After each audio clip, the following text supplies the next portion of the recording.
The case began at about 11 p.m. on January 24, 2012, when a man named Bob Bashara called 911 from his Middlesex Road address, reporting that his wife, 56-year-old Jane Bashara, was missing. Point Park Police and Fire. My name is Bob Bashara. My wife is not around, and she's not answering her cell phone, and her car and her purse and her are gone, and I'm just a little concerned. He told police that he had expected her to be home around 8 p.m.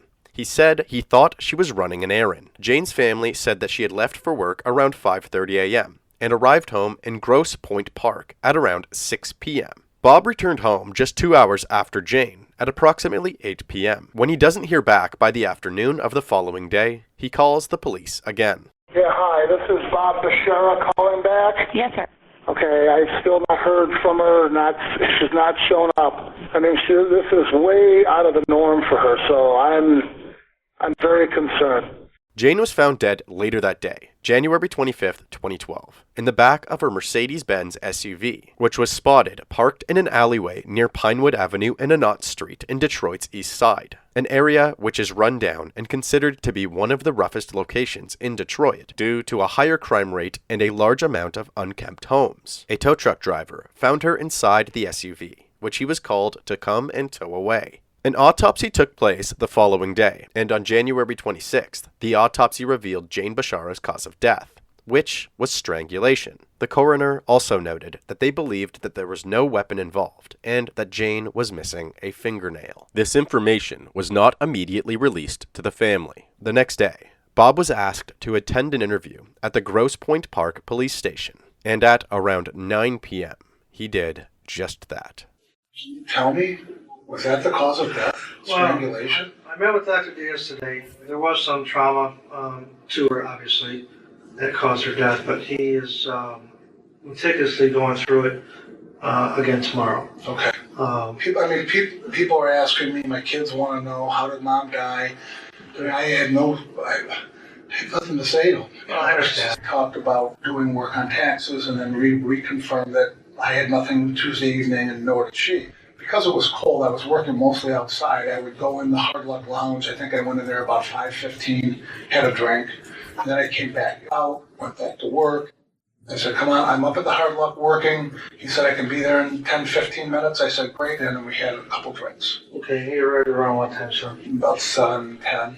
Okay. And then we stayed till 8 o'clock, and we parted company, and I came home. I'm sure there's something out there that she's done, probably a lot of things that, you may not know about, and vice versa, you know what I mean? Yeah. It's just things about being an adult. We know pretty much what we're doing about each other. I mean, I know there's not a lot of secrets and a lot of things we hide. After trying to appear as transparent and concerned as possible, Bob then provides information that he believes that his wife's habits may have been what led her to East Detroit, where her body was discovered. I'm not going to narc on my poor wife, but she did smoke marijuana.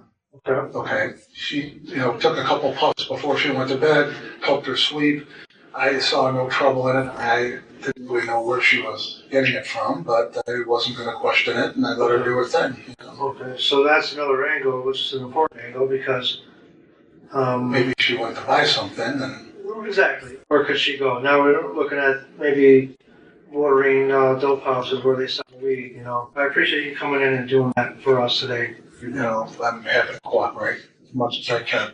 Bob Bashara then left the police station after agreeing to take a polygraph test. As he was taking the test, officers armed with a search warrant searched the Bashara household. They remove any computers in the home and take several pictures of each room. Interestingly, police are quick to publicly name Bob Bashara as a person of interest in his wife's death the next day on January 28th. They provide further information on January 29th, explaining that officers have found Bob Bashara's polygraph results to be inconsistent with the statements and timeline that he provided. At this time, there is no indication this was a random act. Police don't believe it was a carjacking or robbery. But after failing a polygraph test, Bob Bashara is now at the center of the investigation. Grosse Pointe Park Police Chief Dave Hiller is not calling him a suspect, but says he's the only person of interest. In an earlier interview, Jane's husband offered these thoughts. It's just unthinkable that this happened to her and what she had to suffer. I am just so upset about it. Friends offering support repeatedly told Action News off camera Bob would never hurt his wife and there were no outward signs of trouble in the marriage. On January 31st, at about 11:15 a.m., an individual with knowledge of the murder walked into Grosse Pointe Park Police Station and asked to speak with investigators. This man's name is Joe Gentz. He says, well, I got something going on, and he says, I need to take care of it. He says, want my wife dead. Did you believe him? I didn't believe him at first. Okay. I turned it down. And he got mad. Looked at me again. I said, Fred,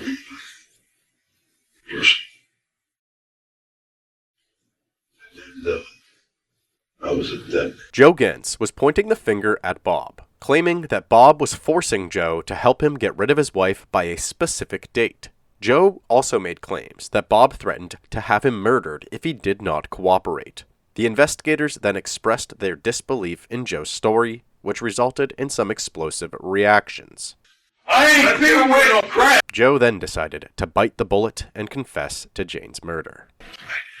Okay, I'm say that again. Okay. So what time do you think you got to his house Tuesday night? 7 o'clock, okay. Then what happened? Then Bob turns around and says, take care of it. I looked at him, and I'm like this, and that's when he pulled out the gun. No matter which way you look at it, I'm a dead man too. What? Did she see the gun? Where did you hit her? Back of the neck. Okay. And threw her down on the ground. Okay, go on. Anyways, grabs her. Like this. Bob says, take her out. She out. He kept on yelling at me. Did he stop moving? Her neck's broke. Okay.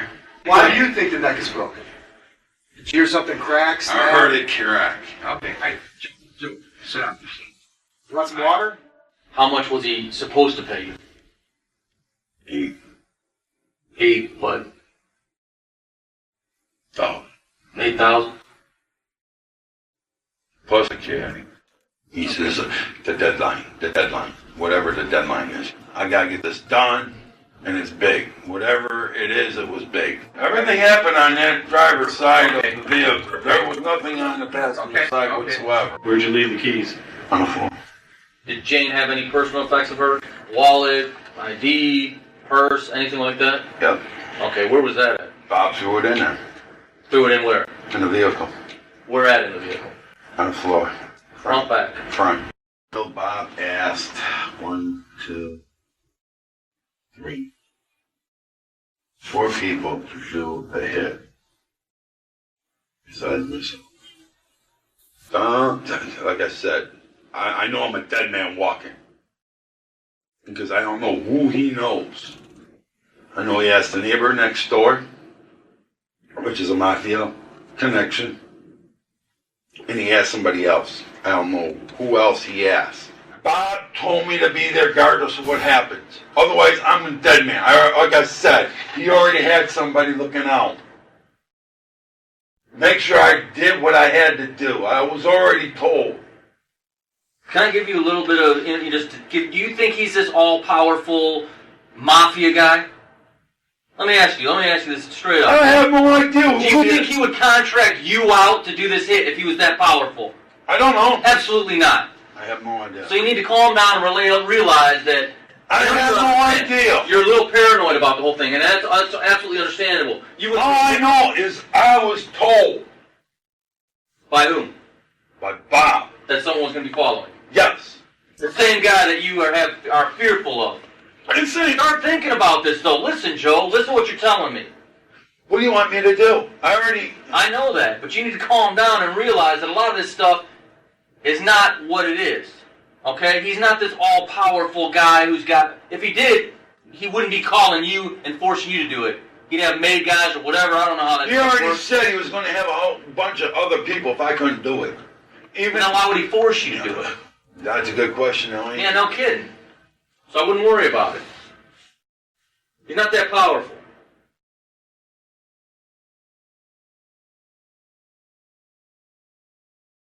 He's a random coward who doesn't want to go through the divorce proceedings. Whatever. And get rid of his own wife. So he has to do it. I don't know if that was the case. I have no idea. I'm telling you that's the case. I have no idea. I'm just letting you know, Joe. We need to cut this man. And I don't know. This is not about. I have no idea if he was going through a divorce or not. I don't know that. Okay, but that's irrelevant. I don't know what the motive was. I still don't know what his motive was. So she got you there? She got me about the neck. Okay. There you go. Okay. There's the DNA. Joe was then placed under police custody, while investigators continued to work to verify all of the information that he just provided. At around 9 a.m. the following day, local 4 cameras catch Bob Bashara outside of his home. Bob refuses to comment on the latest allegations against him made by Joe. Joe was actually released from custody shortly after his confession. However, about a month later, while attending a custody hearing for his daughter, Joe Gentz is officially charged with the first-degree murder and conspiracy to commit the murder of Jane Bashara. Joe is then held at the Wayne County Jail. To those keeping up with the case, it was beginning to appear that Bob Bashara may have actually been innocent of the claims made by Joe. That is, until the man that introduced Bob to Joe, named Steve Tabado, contacts the police regarding a strange conversation that he had with Bob. Officers are dumbfounded by the claims made by Steve, so they decide to place a wire on Steve and ask him to set up another meeting with Bob. Okay. Gentz, I could actively go in and have someone else help them, but not me. Why would I want someone else? There's no reason to. She was making 125 a year. Her and I got along great. Bob was asking Steve for assistance, locating a hitman to murder Joe while he was in jail. How much you talk? Cash. In check. Yep. Be kind of fun. Huh? Oh, get the fuck out of here, man. What's it? Hey,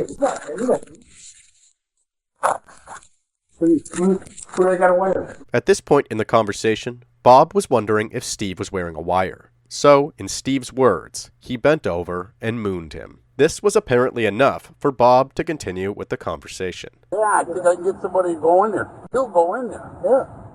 He'll go get locked up in there. I mean, he'll put glass in a sugar or salt, and he'll eat glass.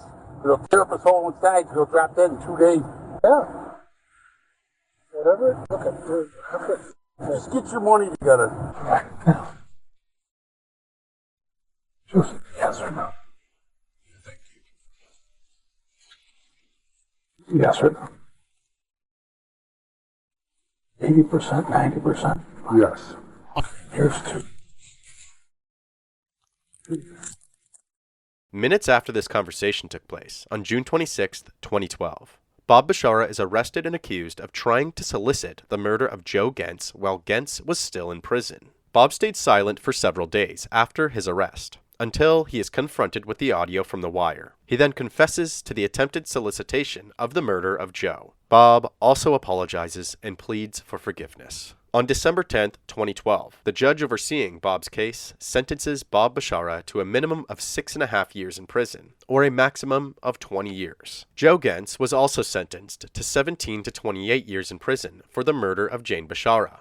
Throughout his entire legal battle, Joe maintained that Bob promised to pay him for the killing of his wife, and that Bob had Joe at gunpoint when the murder took place. 5 months later, on May 1st, 2013, Bob Bashara is finally arraigned on the charges including conspiracy to commit murder, solicitation to commit murder, perjury, witness intimidation, and obstruction of justice in his wife's death. He pleads not guilty. Tonight, 5, Bob Bashara is now charged with first-degree murder in the death of his wife. Right now, 7 Action News reporter Anu Prakash is outside the Bashara home in Grosse Pointe Park with the very latest. He's live tonight. Anu? Well, Jeff, local realtors are telling us that a sale is pending on the Bashara home here behind me, and it all comes at a time when Bob Bashara says he needs money. Dressed in his prison blues, Bob Bashara walked into a Detroit courtroom to face a judge once again. State your name for the record. Robert Bashara, Sr. Today, a not guilty plea was entered on his behalf. He did not have an attorney by his side. The magistrate set his next court date for Tuesday. Well, may I ask for some more time? At this point, I'm trying to raise funds for an attorney. It's likely the money he's trying to raise would come from the sale of the Grosse Pointe home he and Jane bought in 1989. Sir, did you understand the charges? Maximum penalty, sir. I do. Bashara has also been charged with conspiracy, solicitation to commit murder, witness intimidation, and obstruction. He's already serving a 6 to 20-year prison sentence for trying to hire a hitman to kill Joe Gentz, his former handyman. Gentz says he strangled Jane Bashara because Bob threatened to kill him if he didn't. Now, if convicted of these latest charges, Bashara could spend the rest of his life behind bars. About a year later, on October 7th, 2014, the murder trial against Bob Bashara began, and this is where things get weird. During the trial, a copious amount of evidence was presented that Bob was being unfaithful to Jane, having an affair with another woman named Rachel. And as it turns out, Bob and Rachel had been looking into homes together and even planned on purchasing one 3 days after the death of Jane. This led investigators to believe that the deadline Joe was referring to during his interview was likely regarding this date. Bob also had communication with another woman that he was cheating on Jane with. Her name was Janet Lehman. Apparently, Bob was in talks with Janet and Rachel about having a three-way polyamorous relationship. Well, yes, he told me he was looking for a third, and I told him that I didn't want to be a third wheel, and that I was looking for a one-on-one, and then he contacted me back and said, no, it wouldn't be like that. Not only was Bob being accused of cheating,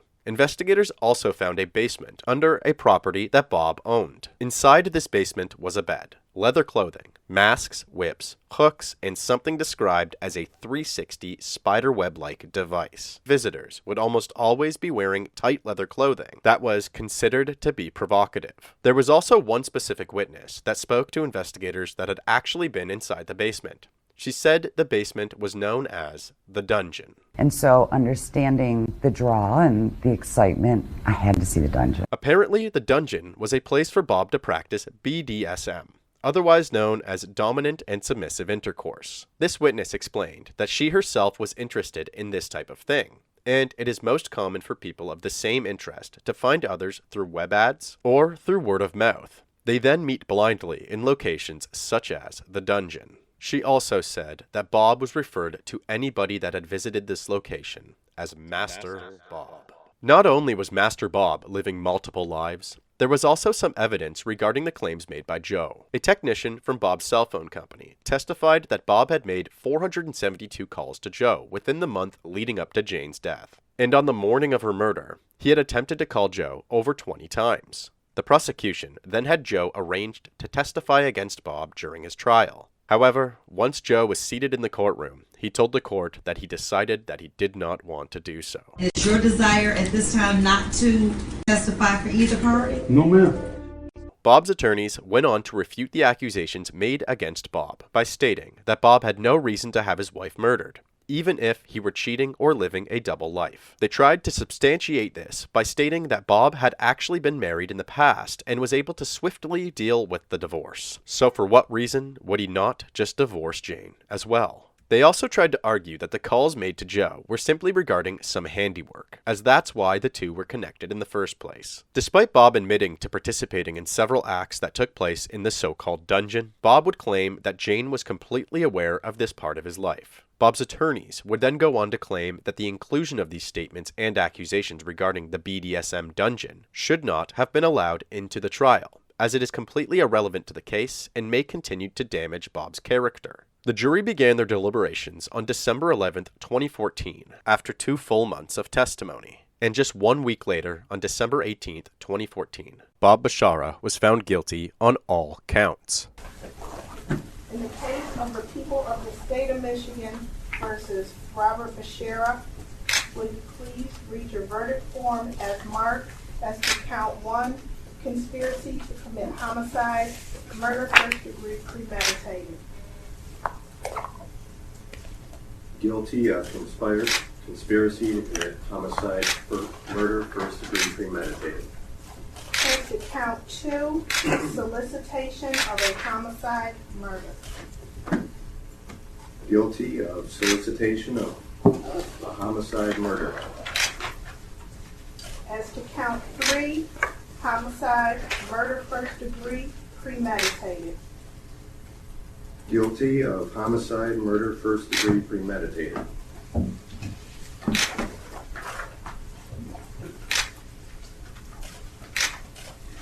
As to count 4, obstruction of justice. Guilty of obstruction of justice.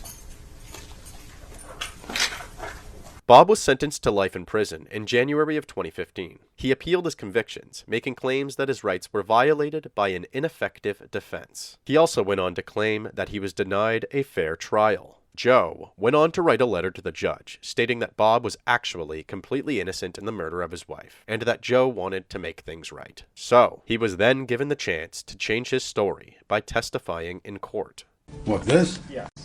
This is garbage. Unfortunately for Bob, when Joe hit the stand, his story reverted back to his initial statement of events. He even included some more details, claiming that after Jane was murdered, Bob walked over to her and said, "I'm sorry, baby, I didn't mean it." The judge then had a few final words for Bob. You planned, groomed, and masterminded this pitiful plot to murder your wife and dump her body in Detroit like garbage, with a staged crime scene in one of the poorest areas of Detroit, hoping locals who would steal the car and contaminate the crime scene. You would finally be able to be free to live your new life in this seedy, manipulative lifestyle you dreamed of, financed exclusively by Jane's money. But what you did not realize is the person you called an idiot would reveal your manipulative plan to rid yourself of your Jane. He cleverly signed an affidavit, which your attorney took to bait, accepted it, and believed that it would set you free. But you never dreamed that this idiot that you claimed would be the one to outmaneuver Master Bob. There is no newly discovered evidence here that would exonerate your client. Moreover, the court is going to find that there has not been a miscarriage of justice. All of your motions are denied. On August 18th of 2020, Bob Bashara passed away at 62 years old while behind bars. Jane Bashara's sister, Julie Rowe, released the following statement. "I am disappointed that he only spent 8 years in prison. That is just not long enough for all that he ruined." Joe Gentz stated that he was very sorry for what had happened and asked for forgiveness.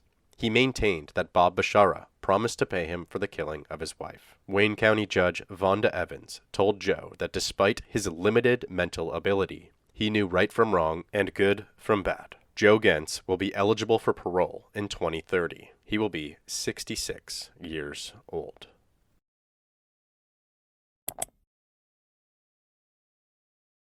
Is that something you feel guilty about, that you were the guy that put the two of them together? Yep. That's why I waited so long to do this interview. I just wanted it to go away.